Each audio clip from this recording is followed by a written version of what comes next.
In this video, we'll outline the process of assembling the SEAPA REVO system. The first thing you'll need are your parts.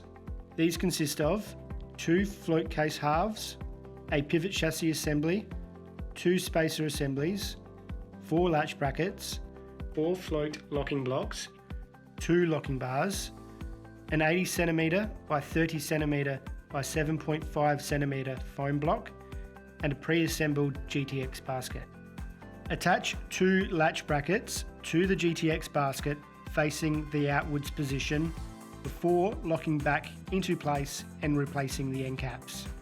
Place your pre-cut foam in one half of the float case and have the spring clip facing you. Place the other half on top, slightly offset, also with the spring clip facing you.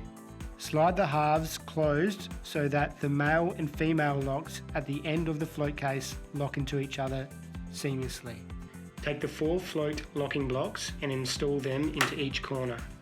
Using the locking bar, line up the arrows with the arrow on the float case castellation. Push the bar through until you hear it click into the locked position.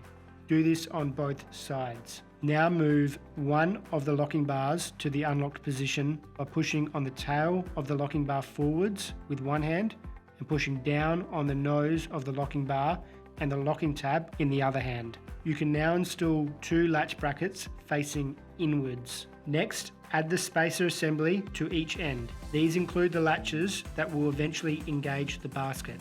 Once you have the 2 latch brackets and the 2 spacers on the float case locking bar, push the locking bar back into the locked position. The pivot chassis comes with the line clamps pre-installed.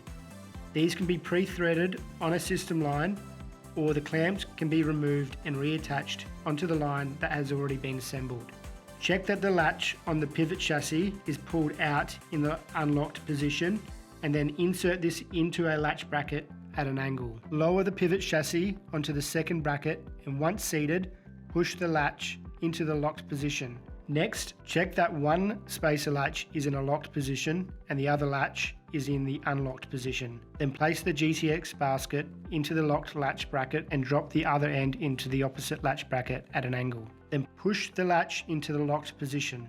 The basket should now be securely attached to the float case and ready to deploy.